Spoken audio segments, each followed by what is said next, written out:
Así pues, todo ese poder está en sus manos para emplearlo contra la iglesia de Dios, contra su sábado y contra aquellos que respetan al Señor y a su sábado, puesto que esa es la señal de lealtad al Señor.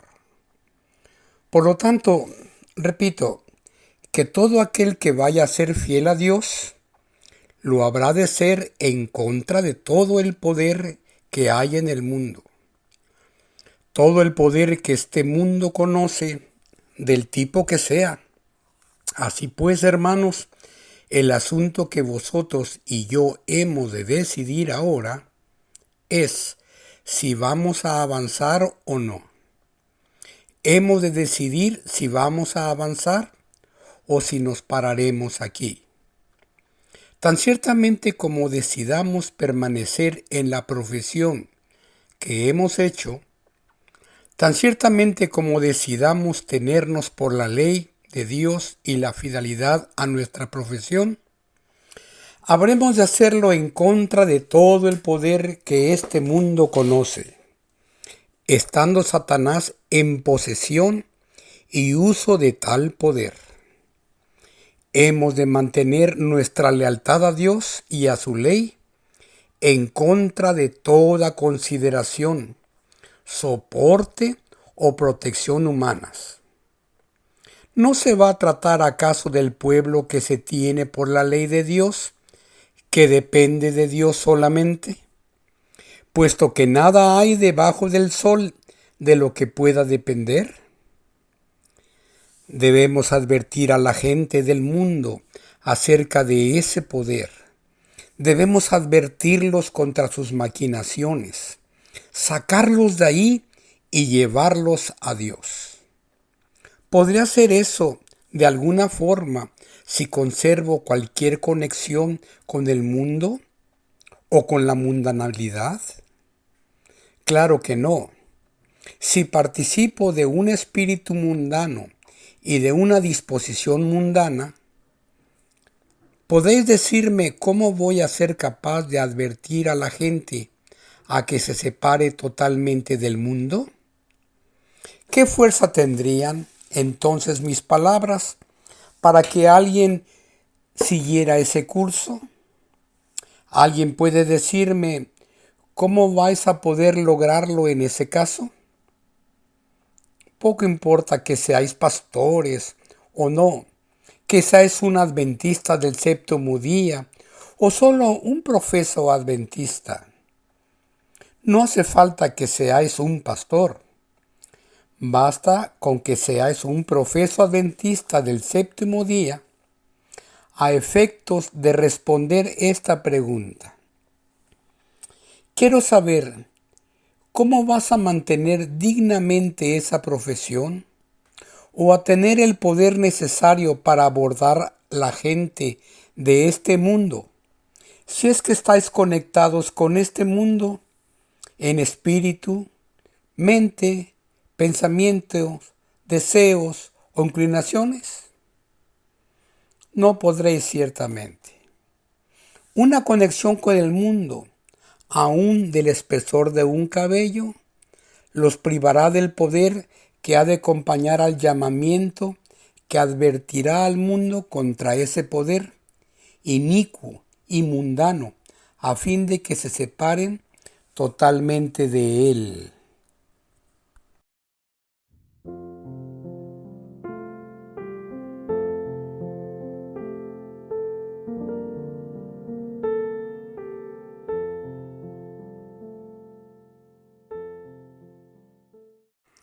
Por lo tanto, hermanos, si de hoy en adelante nuestro mensaje ha de poseer poder, ¿qué debemos hacer?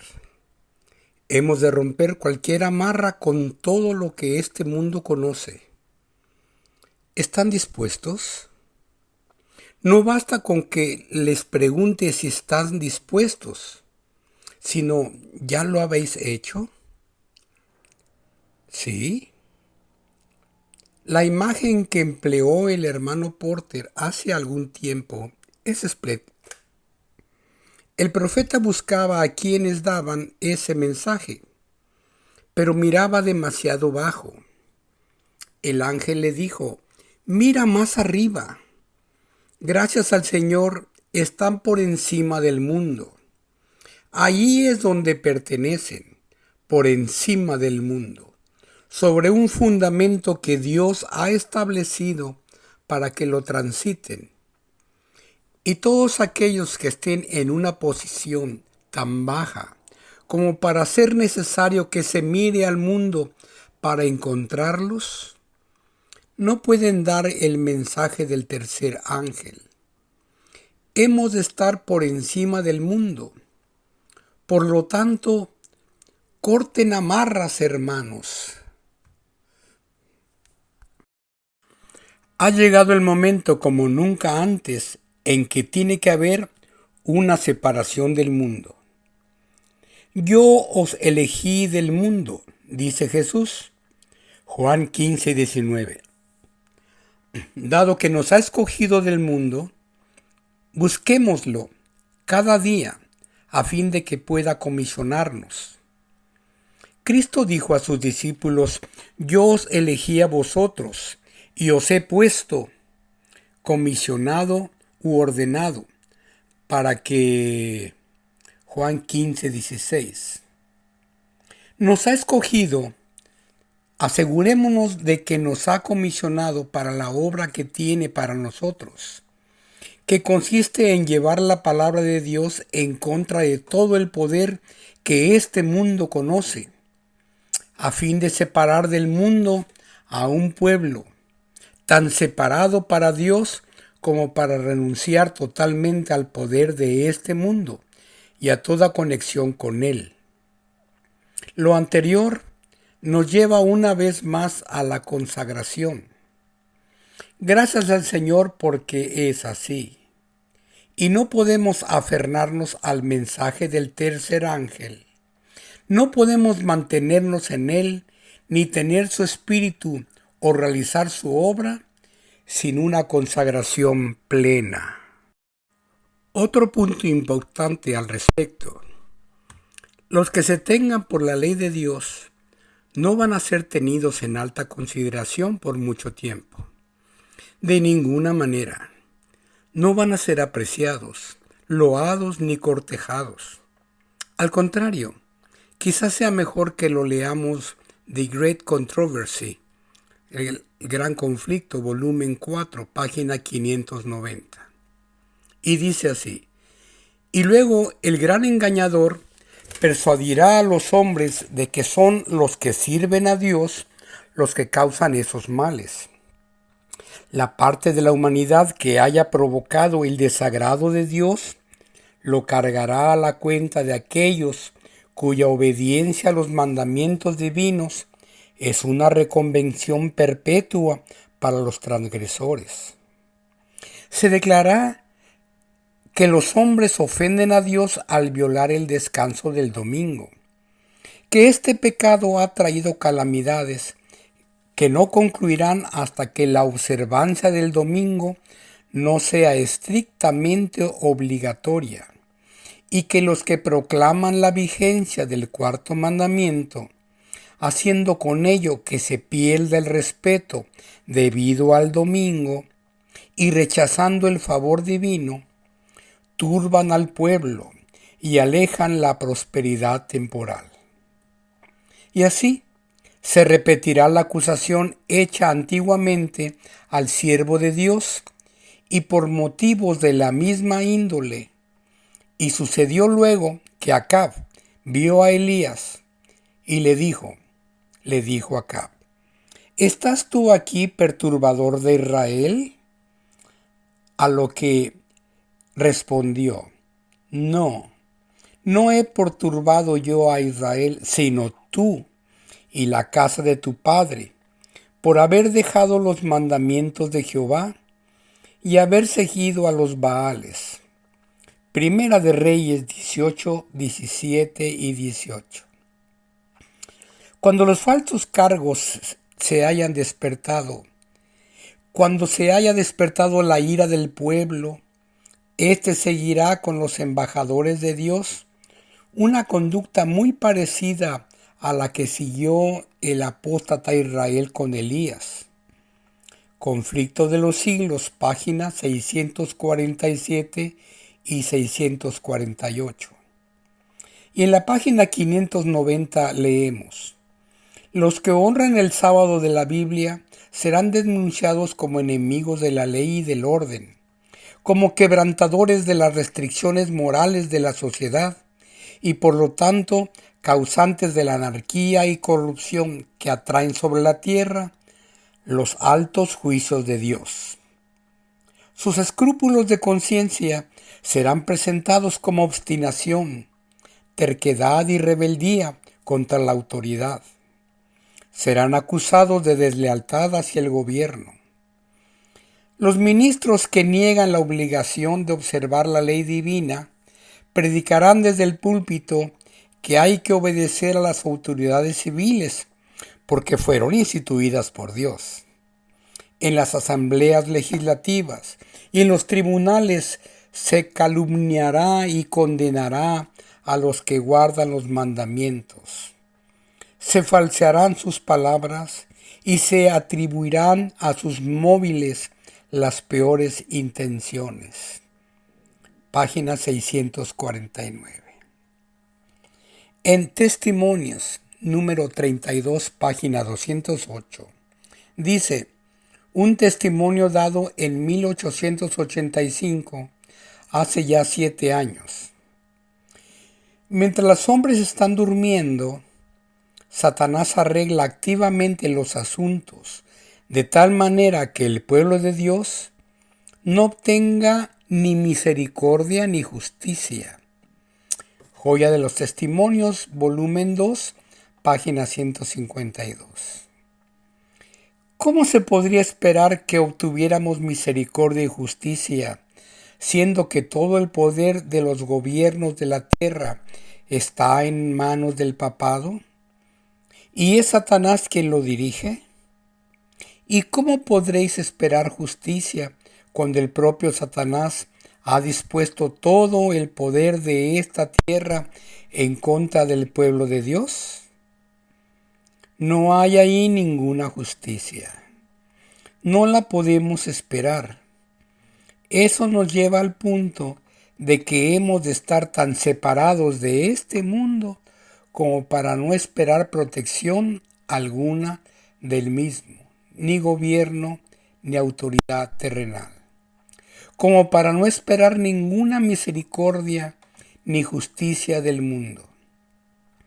Si las obtenemos, se tratará solo de la misericordia de Dios, manifestada en ellos, a pesar suyo. Cuando estamos en una posición en la que la única misericordia que podemos esperar de la tierra es la que Dios arranque de ellos, ¿dónde está nuestra única dependencia? En Dios. No nos van a tratar bien, ni gozaremos de una alta consideración. No, se fabricará y esparcirá toda clase de reproches contra nosotros. Quisiera saber cómo podrá alguien permanecer fiel al mensaje del tercer ángel, cumpliendo su obra, si está preocupado por lo que los demás digan de él, importándole mucho su reputación y siendo dependiente de ella, de la reputación. No, no podrá. Pero gracias al Señor, Dios tiene algo mucho mejor en que podemos confiar. Podemos confiar en el carácter, en su carácter. No olvidemos que Jesús es nuestro ejemplo en este mundo, y Él menospreció el oprobio y se despojó de su reputación. Hebreos 12:2 y Filipenses 2:7.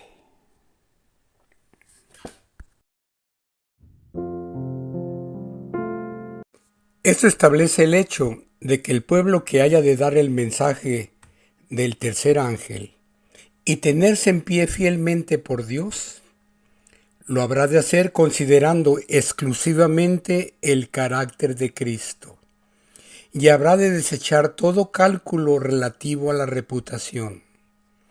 Nunca más habrá de entrar ya en nuestros cálculos cuestiones de reputación, tales como ¿qué van a pensar?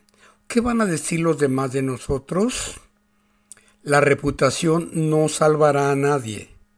Si ha de estar condicionado por aspectos de imagen y reputación, si es que eso es lo máximo de importancia en su mente, es preferible que claudique del todo. Ahora, pues nunca podrá conservar su reputación quien se atenga al mensaje del tercer ángel.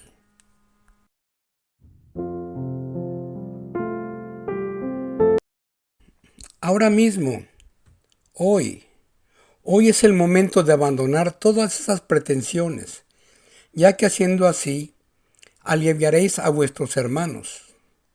Si es que habéis de claudicar finalmente, hacedlo cuanto antes, hacedlo hoy, puesto cuanto más lejos vayas, más para claudicar después, más difíciles pondréis las cosas a vuestros hermanos. Por lo tanto, a menos que lo asumáis plenamente, mejor abandonadlo esta noche.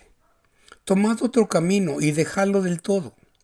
Permitid así que queden en libertad los que vayan al frente. Hemos llegado a la encrucijada de la decisión, en la que cada uno ha de elegir teniendo en cuenta que no se podrá depender de nada que haya en este mundo, que no habrá de entrar en los cálculos ninguna de las consideraciones que este mundo pueda presentar. En particular, no ha de tener cabida ninguna consideración relativa a la reputación o a qué van a pensar los hombres, cuando todo el poder del mundo esté en contra de quienes se mantengan fieles a Dios. El carácter de Jesucristo valdrá 10,000 veces 10,000 reputaciones que sea posible manufacturar. La reputación es algo muy importante a los ojos del mundo, pero para Dios no significa gran cosa. Reputación es todo lo que Satanás tiene para ofrecer. Es su único fundamento. Y la declaración que frecuentemente se cita es correcta, referida al hombre en cuyos labios la coloca quien la escribió. El tesoro más preciado que la mortalidad puede conceder es una reputación inmaculada. Era adecuada para él, pues la reputación es todo cuanto tenía. Con posterioridad declaró haberla perdido y quedó hundido en el pesar, clamando: «Oh, oh, mi reputación, he perdido mi reputación». Y una vez que la hubo perdido, por supuesto, no le quedaba nada en qué apoyarse. Estaba totalmente desvalido. No tenía un carácter del que depender, sino solo una reputación perdida. Es muy propio que ese sentimiento proceda de él, debido al carácter que poseía aquel en cuya boca puso esas palabras quien lo escribió. Pero se trata de una mentira. El tesoro más preciado que la mortalidad puede conceder no es la reputación inmaculada. El tesoro más preciado que tanto la mortalidad como la inmortalidad conceden es un carácter inmaculado. Y el único carácter inmaculado que este mundo ha conocido es el de Jesucristo. Y ese, su carácter, nos lo da a ti y a mí, de manera gratuita. Bendito don de parte de aquel que edificó dicho carácter en sí mismo, el carácter de Jesús. Por lo tanto, dejad que el viento se lleve toda cuestión relativa a la reputación. Ahí está su lugar, pues la reputación es tan inestable como el viento, mientras que el carácter es tan permanente como la eternidad. Abandonad, pues, todo apego a la reputación. Tengamos un carácter, tengamos ese carácter que resistirá el juicio. Si es así, aunque Satanás con todo su poder logre atribuirnos la peor reputación que quepa inventar, demos gracias a Dios por haber obtenido un carácter que resistirá en el juicio. Podemos permitirnos prescindir del mundo y de la reputación. En Jesucristo tenemos algo muchísimo mejor. Y eso no es todo. Hay otra faceta. Está llegando el momento en que todo el que se adhiera al mensaje del tercer ángel y al sábado del Señor, manteniéndose fiel, no podrá comprar ni vender. No podrá comprar ni vender nada en este mundo. Por lo tanto, todo el que profese ser adventista del séptimo día, todo el que profese fidelidad al mensaje del tercer ángel, tiene ahora que decidir si va a seguir firme en contra de toda consideración relativa a la posesión y a la propiedad en este mundo. Ni en nuestros cálculos ni en nuestra obra debiera entrar consideración alguna relativa a la propiedad o a los intereses comerciales mundanales. Ninguna consideración de ese tipo debiera entrar en los cálculos de ningún adventista del séptimo día a partir de ahora. De lo contrario, haría mejor que detenerse aquí mismo, ya que si he de plantearme cuánto voy a tener, o cómo me va a ir en este o en aquel negocio, o lo que voy a ganar o lo que voy a perder, o de estar de aquella forma, en el caso de ser fiel al sábado, si voy a permitir que esas cuestiones entren en mis cálculos, es mejor que me entregue totalmente a los intereses propios y deje lo otro. Ahora bien, ¿cuál ha de ser el final de esas ganancias, de esas propiedades que me hacen cuestionar y dudar? La más completa destrucción. Por lo tanto, si hay alguna cuerda de simpatía que me ata con lo terreno, cuando llegue el momento de su destrucción, ¿cuál será también mi suerte? Evidentemente la misma. Supongamos que dicha cuerda tiene solamente el calibre de un hilo. ¿Me arrastrará? Sí, sin duda lo hará. Por lo tanto, hermanos, ha llegado el momento de cortar toda atadura y una vez más hemos llegado al momento decisivo.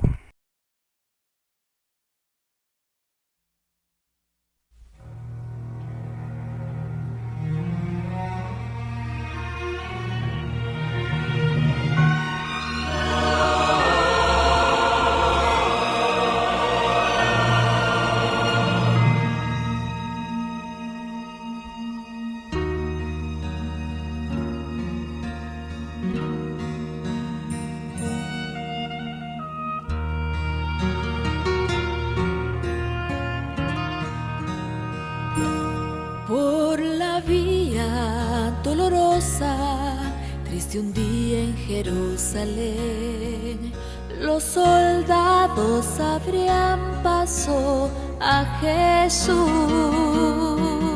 mas la gente se acercaba para ver al que llevaba aquella cruz.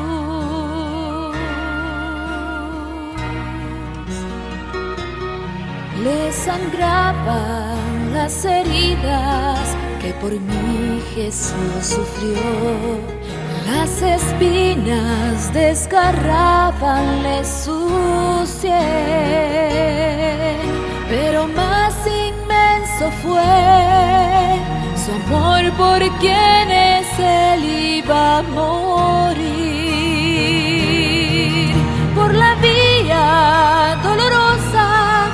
que es la vía del dolor. Como oveja vino Cristo, Rey y Señor, y fue Él quien quiso ir por su amor, por ti y por mí, por la vía dolorosa al Calvario y a morir.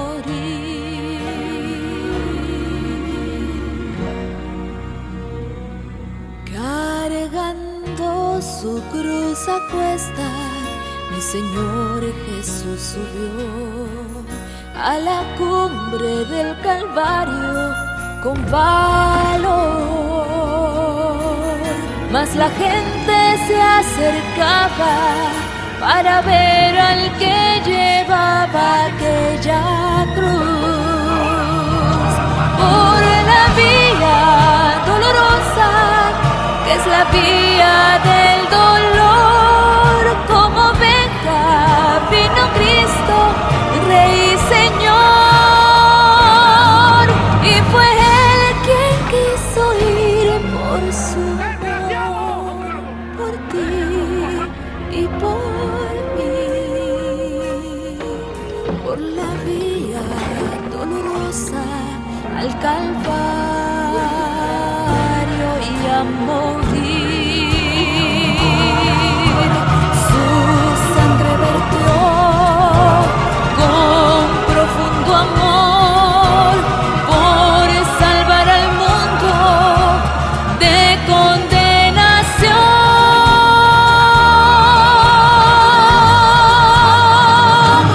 Por la vía dolorosa, que es la vía del dolor, como oveja vino Cristo, Rey y Señor, y fue Él quien quiso ir por su amor, por ti y por mí, por la vía dolorosa al Calvario.